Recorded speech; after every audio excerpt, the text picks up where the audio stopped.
Mean-Muggin with Chinny G. Hey, welcome everybody. Today I'm joined by my longtime MMA brother, Bain from the UK. For a little while longer yet. Anyway, how's it going, Ian?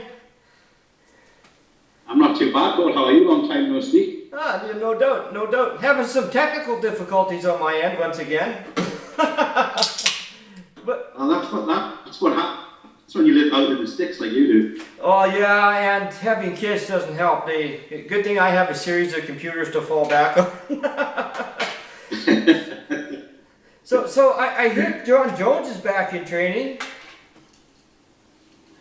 Yeah, not surprising really. I think he's going to try and keep himself in a bit of a quiet profile while this court case is ongoing. So I'm not surprised he's back in the gym. You know, he's got to ensure that he is ready for that challenge when it comes against the winner of Daniel Cormier and Alexander Gustafsson later on this year, or next year if he doesn't go to jail.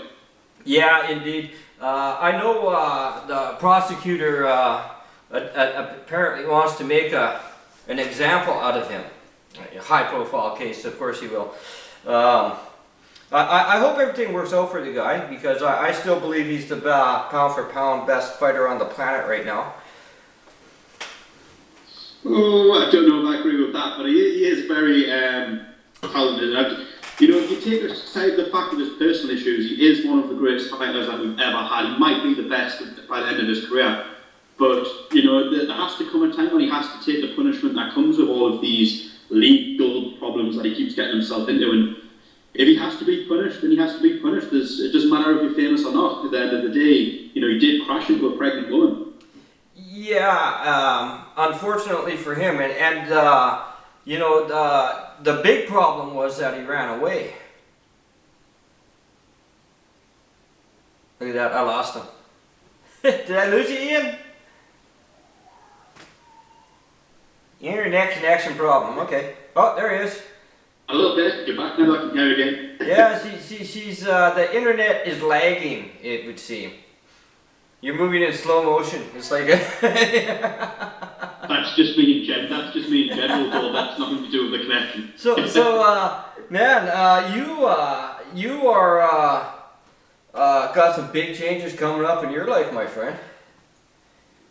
Yeah, I'm expecting a trial. No, I'm joking. I'm moving to Doha in Qatar to teach in about 5 or 6 weeks' time. I think it's about 5 now. Wow.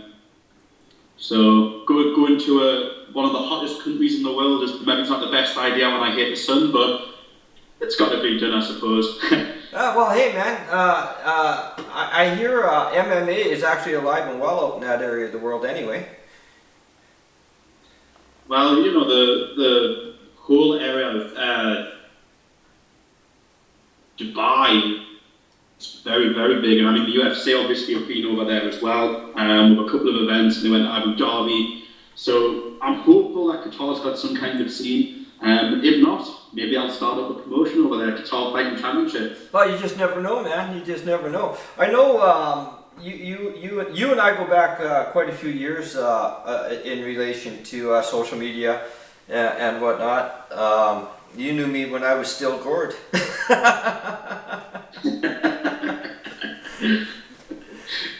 We have always been Chinny G to me. Oh man, yeah, it's been a pretty fun ride for me so far. But I know you got that itch back to do the MMA thing. You've joined me over at with the guys over at MMA UK for the foreseeable future. Yeah, I think, you know, I don't know if I have any dreams of going back to the whole day-by-day running of things, but I've been enjoying. I mean, Saturday was the first time I officially did something for MMA UK when I did the results on Twitter, and I'm doing tonight for the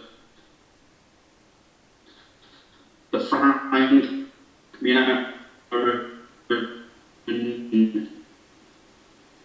Duffy card, so Right. We are experiencing technical difficulties. Please stay tuned. Talent now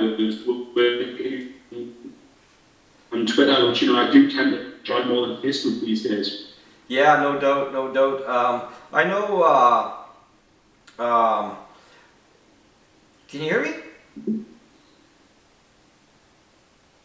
I'm back. I can hear you. Okay, cool. I know. I know you expressed some desire the other day, and for the people that don't know Ian, I find that incredible on social media. Well, it's because my sole focus is MMA. I mean, that's all I have social media for. The rest of it, I don't care about. so for me, people not being aware of who you are just blows me away. But Ian. Bain and Andy Graham started up and ran MMA Opinion for the almost 5 years. Long time. Yeah, I think it was about 5 years. I know the first event that we did was that George St. Pierre Jake Shields card at UFC 129. So I think that is between 4 and 5 years ago now. So it's still a bit of a culture shock. Like, there's still sometimes that I think like, oh, I'll go and post my MMA opinion, and there is no MMA opinion to post. Yeah. I'm just sitting with my phone. Who do I send this to? So me and Andy still text news to each other occasionally, though. Yeah, it was a culture shock to a lot of us actually when you guys decided to walk away from the page and decided to run its course for now at any rate. Sent a lot of us scrambling for other sites. That was the whole aim, and we're going to bring it back, but it's going to be a pay-per-view type of thing. And now that you're all desperate for it back, we can start charging you $100 per an event. Oh, I know. It's funny because I've noticed. I have a friend of mine. He just went to ConnectPal for all his podcasts and whatnot, and. You actually have to subscribe to the channel, and he went with the lowest possible rate, which $1.99 or something like that. So far, I think I'm the only subscriber. Yeah, it's better than nothing. That $1.99 is better than nothing. Well, yeah. But man, we had a whole lot. I mean, man, talk about a whole lot of UFC going on lately. Wow. Yeah. I mean, this past weekend was one of the best weekends I think that they've had in combat sports for quite some time. Start off on the third, just with was an excellent card. Yeah, for sure, man. But UFC 89, I think, exceeded expectations before the card. I just lost my sound. And it's probably the best main card that I've seen in a long time. Hold on, I just lost my mic.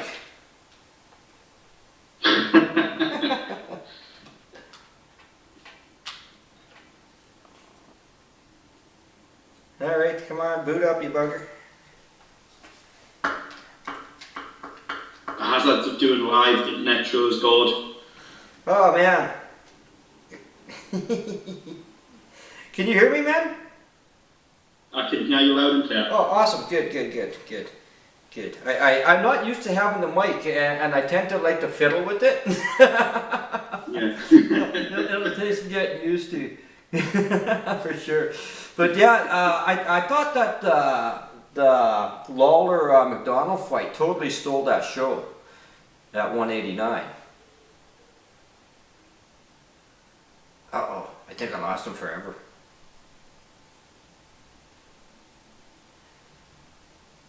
Internet connection problem. Man, my God, living out here is just so much fun, my friends. It's not too bad. I can still roundabout, yeah. It's nice out here, don't get me wrong, but I think I'm going to have to actually bring in a dial-up for my computer up here in my studio. Because the Wi-Fi tends to drag a lot. What are you going to do? What are you going to do? That might be not be a bad idea. Yeah. I didn't know you could still get dial-up. Yeah, yeah. Well, apparently if you're out in the boonies, you can get it. So, So what are you gonna do? But yeah, I thought Mendez and Lawler actually stole that card. What a fight! yeah, I mean the first round was a little bit slow going, but from round 2 onwards, that was one of the best title fights I think we've seen in a long time. As much as people can criticise Rory MacDonald in the past for fighting safe, he showed on Saturday that he has got one hell of a chin because he took some big shots from someone like Robbie Lawler. You know, if it wasn't that his nose had been messed up, I don't know if he would have been dropped in round 5. It's just that nose took such a punishment from those overhand lefts that I don't even know how he got to round 5 with that nose because that was ridiculous. Yeah, and he got tagged repeatedly on the beak, man. I mean, and you know how it is. You can just take the lightest tap on your nose, and your eyes start watering. And then you get, my God, yeah, he's got some serious heart.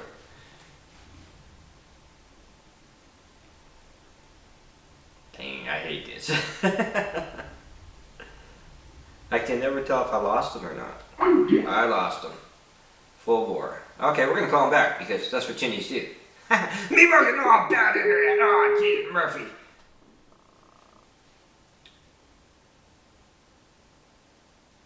Hello. Hi, how you doing? Did you miss me? Did you miss? Here we go again. Just for those brief 5 seconds. Lordy, man. Yeah, definitely gonna have to go with the dial-up. Oh man. And I thought Conor McGregor. I mean, I can't hear you. You can't hear me? No, I can a little bit, but it sounds like you're in a tunnel. Yeah. You for part of this interview, you sound like Drew Carey in Pet Detective. That's just my natural voice. I'm putting on this one. I noticed you're growing the beard back and getting all ready for Qatar for sure. To be honest, I haven't thought about whether I'm going to keep it for Qatar, but I'm trying to grow it back just for this little bit of summer holidays that I've got left. I don't know if I think it might be a bit too warm in Qatar to have a beard, so yeah. I think I might have to get rid of it. Yeah, I couldn't grow a beard for the life of me, so I don't have to worry about that shit. What's that on your face? If there's one thing that I can do well, Gordon, it's grow a beard. Grow a beard, yeah. So we got a great card actually coming up tonight, and of course, as you know, one of my favorite fighters is fighting tonight, Frank Mir. Yeah. I'm a little bit concerned when I watched the weigh-ins this morning when I woke up, the replay of it. I think he looks a bit heavy. I was impressed by how light he came in against Bigfoot because he was a lot lighter on the feet. Now, Duffy's quick. There's no way of putting it other than that. Duffy is a quick starter, he's a quick hitter, and I don't know if Frank thinks that he's going to try and wrestle with him and clinch him up and overpower him that way, but I honestly think he should have been a little bit lighter than I think he was 262, I think he should have been a little bit lighter than that. So yeah, I don't know if I can pick him in tonight's fight. I would like him to win, because it was nice to see him come back against Bigfoot, but I think it's hard not to favour Todd Duffy tonight. Yeah, me. I'm in the same boat. As much as I love Frank, and I mean, it appears like we're all, not just you and I, but the majority of the people I know are all in the same boat, and we're thinking he's coming in way heavy for this fight. Yeah. Yeah, and I mean, if he can get the takedown, definitely he's got a great chance on the ground. He's Frank Mir after all, but Duffy's coming into his own now. He's not that young newbie, as it were. He's a veteran now, and he knows the game. Yeah, and this is the biggest fight of his career, arguably. I mean, I know he fought Alistair Overeem back in Dream, but this fight here is his UFC awakening coming up against Frank Mir's, I think, ranked 9th at the moment. This is a chance for Todd Duffy to cement himself as a top 10 heavyweight. And, with the way the heavyweight division's going at the moment, with the likes of Arlovsky and Rothwell coming out as contenders, Todd Duffy could simply be 2 fights away from fighting for a title if he beats Frank Mir tonight. Oh, for sure, for sure. You know what? Speaking of Rothwell, this is a guy I find it really hard to warm up to, man. Yeah. It's hard. I think he's trying to create a persona for himself. And, you know, I can't blame him when you see the likes of Conor McGregor and Chael Sonnen have made these personas that they've got that's helped draw the money. Rothwell's a pretty forgettable fighter, you know. You're hard pressed to think of too many great performances from him, but a lot of people are talking about that crazy laugh and the post-fight speech, so maybe that's his way of trying to, you know, talk himself into that top 5, top 2 title fight coming up soon. I don't know, but I agree with you, he's a hard person to like, he really is. Yeah. Sadly, he lacks the personality of a McGregor or a Chael Sonnen. He just, you know, those guys are gifted with the ability to put forth the persona like that, and you know, not everybody can do that. And Rothwell is one of those people who probably is better left to, you know, letting what he does inside the cage do his talking for him. Yeah, because he is a very good fighter, you know. If you look at the fights that he's lost, I mean, the Cain Velasquez fight, he got smashed all over, but I thought it was a bit of a dodgy start because he wasn't necessarily hit, he was just taking a pounding, he was standing back up. The Mark Hunt fight, you know, you got him in Denver, altitude problems, you know. Yeah. I know Mark Hunt also had the same, but, you know, since then, I mean, since I think he tested positive against Brandon Vera, maybe. Yeah. But since he's come back from that, he's been a different kind of fighter. He's in better shape. He's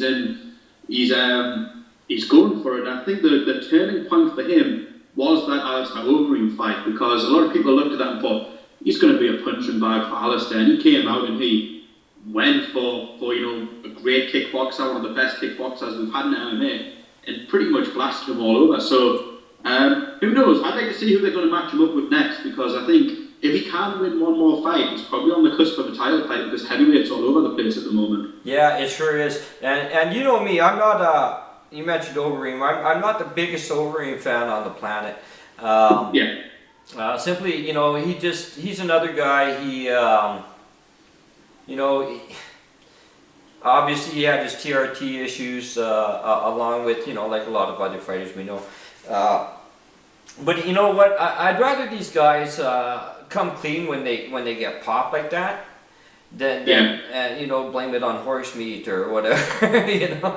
Well, I think they're going to have to moving forward now with all these lengthier suspensions. You know, where you can get 2-3 years now. They're going to have to come in front of these commissions and pretty much plead their case of being guilty and not doing it again. Because if you go in and keep saying, I'm not guilty, it's a mistake, then commissions are going to come down and give you that 3-year sentence. And I just don't know going forward whether fighters are going to be able to fight to a certain age, because, you know, these TRT licenses, these suspensions that they can get for just trying to recover sooner are not going to be permitted. So maybe we'll see fighters retiring at an earlier age, or fighting in countries where the commissions aren't, you know, noticeable. Come to Europe and fight outside of the UFC, you know, promotions like KSW and even the likes of Cage Warriors over here don't have a commission that will check for certain stuff. So maybe that's what we'll see. Maybe bigger names will crawl out of the UFC and start going to these smaller promotions when they're at a certain age just to make the big money. Well, I know they do. From what I understand, they don't have a commission at all in Japan. And of course, we got some great One FC is a phenomenal promotion out there, and Road FC is now making inroads there as well. Yeah, and then you've got the likes of Shudo, which has been over there for a long time. Pancrase is still going, so there is places that fighters can go, and you know, One FC. We haven't spoken about this yet, but I'm guessing we're going over the news of Fedor coming back. But I wouldn't be surprised if we see Fedor in a One FC cage, because I think they're going to become big players eventually, because they've got the money, but also they're not going to be telling fighters that they can and can't do this. They just want them to fight, which we might not agree with coming from our backgrounds of coming in countries where we want safe fighting, but in Japan they love those freak show stuff, and at the end of the day, that's what's going to get the ratings for one MC. Well, I got to tell you, my honest opinion of something like that, Ian, is that if there are rules in place, like we have in North America, the UK, if there are rules in place and you sign on and agree to fight by those rules, then you need to honor that. But if you're signing on in Japan, where they have no rules, you're not doing anything wrong, in my opinion. No. You know what I mean? That's the thing. It's a contract, isn't it? If you're going into a place which doesn't have that big feasible contract that says you can't do substance A, substance B, then go ahead and do it. If that's what you think is going to help you perform better. And I truly think that there's more places now for fighters to make extra revenue, even outside of MMA, the likes of Meta Morris coming in and offering big money. There's the chance that you could go and do that and probably get away with taking certain substances as well. So it's just hard, because you and I both know, we've been MMA fans for quite a long time. Fighters, when they're hitting 34 and 35, have took so much punishment that it's hard not to say that they don't deserve these supplement sort of things that help them recover in amongst training sessions. I mean, look at the likes of Dan Henderson, who's 42, 43 years old. I'm a big Dan Henderson fan. I want to see him keep fighting because I enjoy watching him fight, but it comes to a catch-22 situation when you wonder, do I allow him to do TRT and keep fighting? Or does he come off TRT, keep fighting and start shrinking because he looks smaller than he did on the TRT already? Yeah. And he goes on this big losing run and he's taken more punishment than he's probably taken in the last 15 years of his career. So right. It's a hard one, Gord. Yeah, I think with Dano right now, I think the important thing with him is they give him they give him good fights, not because obviously he's not gonna really in all reality he's not gonna contend for the belt again. I think that's behind him, and I think we see the same thing with Lyoto Machida right now. Time's just caught up with these guys. And I'm thinking it may have caught up with Aldo as well, believe it or not. Possibly. I'm still on the fence about Aldo because I still think he's got a lot going for him. I don't know if it's the weight cut with Aldo more than anything. I think Dan Henderson definitely should be a middleweight. Lyoto Machida should definitely be a middleweight, because when you see Lyoto Machida getting bullied around the cage by Luke Rockhold, who's an enormous middleweight, yeah. I don't want to see Lyoto Machida go to light heavyweight and fight someone like Rumble Johnson, who's gigantic. Yeah. Because Lyoto Machida, there's even talks that Lyoto Machida could possibly make 170 pounds, which, shows you that he's not the biggest of fighters. I still think Lyoto Machida should keep fighting, but I do agree with what you're saying. He should probably go on that Dan Henderson level of opponent. Maybe you see Lyoto Machida versus Tim Boach, or Lyoto Machida versus someone like. He's already fought CB Dollaway, but somebody around that level of fighter. And I think that's probably what you're going to see with Dan Henderson. I'm wondering, I'm really also curious to see how Rashad Evans is going to do upon his return. Of course, he's facing Bader at 192, I believe. And Bader, he's kind of on the move right now himself. Yeah, but I would argue that if you look at the top 10 at light heavyweight, for a return fight for Rashad Evans, Ryan Bader's probably the best one that you could match him up with, because he's not a very quick guy. Rashad Evans has always, being that quick light heavyweight, good foot movement, very quick to shoot takedowns. And I think stylistically, if Rashad Evans is anywhere near the level of fighter that he was prior to this injury that he's had, then he should beat Ryan Bader quite comfortably. But as you say, with injuries, you can never tell when a guy comes back. We saw it on Sunday with how Dan Miller looked against, who was Dan Miller fighting? George Sullivan, maybe? But he looked woeful. And, injuries do take their toll eventually. And Rashad Evans has been sitting, as we've always said, in those $10,000 suits in the Fox studio. And, he's probably already got one foot out of the door. So it's interesting to see what's left in the tank. Of course, Rashad Evans has a soft spot in my heart for something he did for an MMA opinion here back in the day here. I've always been a fan of Rashad. I think he's one of those misunderstood people because he also has a bit of a persona. But yeah, the thing that he did for the late Eric Akan was one of the nicest things I think I've ever seen across any sport, because social media gets a lot of criticism, but that is probably the proudest moment of my time with MMA Opinion was seeing that happen, because a group of people who don't know each other that well outside of the internet come together, and we turned a tragedy into something positive for their family, which I'm immensely proud of. And I know Andy felt exactly the same. Yeah, that's something that'll stick with me forever, man. That'll never leave me when people ask me about my allegiance, because as you know, I had a fierce loyalty to MMA Opinion, and that was one of the things behind that loyalty, was what happened with that, and how we as a community, MMA community, came together and rallied, and how Rashad and his wife came sweeping in like they did, and to make it possible for her husband to attend the event. I thought that was just one of the most incredible things I've ever seen in MMA, period. It was, and like I said, it was the highlight of MMA Opinion for me. I don't think, it was nice having all the people saying you did so much, they did it for us first, but to be able to at least give some enjoyment to a family that obviously went through a big tragedy, I think, that's always going to stick with me. And funny enough, me and Andy were talking about it not that long ago when we were deciding to end the page, and we thought, what more have we got left to do? We've achieved everything we've achieved more than we ever thought we would. Yeah. So that's going to stick with me forever, and I hope that I haven't spoke to the family in quite some time actually, but I hope that the family's doing well at the moment, because it was a sad time, not just for our family, but Eric, I made a lot of friends for MMA Opinion as well. Yeah.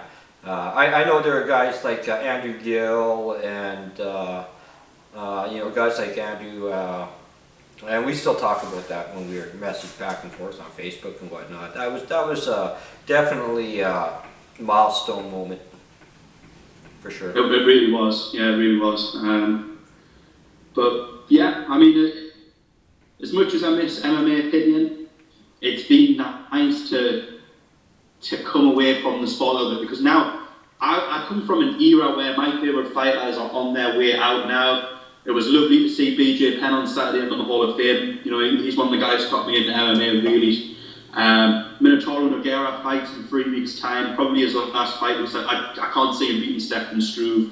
So it's given me a chance now to stop taking off this neutral hat that I was wearing while covering the sport, and now I can go and find some up-and-coming fighters that I've turned into my favourites. So it's nice to slowly start building up a favourite fighter list again. Yeah, for sure, man. Like I'm in the same boat as you are. A lot of the fighters I grew up watching in the sport don't fight no more. We're looking at, we got guys like Ken Shamrock who, as much as he likes to say he's fighting these days, that's really not the case. I hope that was his last fight. I hope we don't see him again. Yeah, I would agree. I don't know if he needs the money. I don't know what the deal is there. I'm sure he was paid very well for that fight. But I think he would do fine coaching someplace or opening his own gym. Yeah. As opposed, and I know I read somewhere that he was before the fight that he was living in a trailer with no running water. So I'm assuming that he probably did it for the money. Well, that trailer thing was misquoted, I believe, in the press. He was living in a trailer for his fight camp. Oh, that's a different thing, yeah. But from what I've heard, he's got a very nice house on the back of a golf course. So I think every fighter does it for money at the end of the day. Yeah. And Ken probably got one of his biggest paychecks in 10 years fighting somebody like Kimbo. I wouldn't be surprised if he walked away with at least $500,000 from that fight. And that'll probably see him through for a while. Ken could make a lot of money doing the appearance market, going coaching at these gyms, doing special appearances. Yeah. Bellator could have him like they have House Gracie as a special ambassador now. His name carries still a lot in the sport, but for the love God, I don't want to see him fight.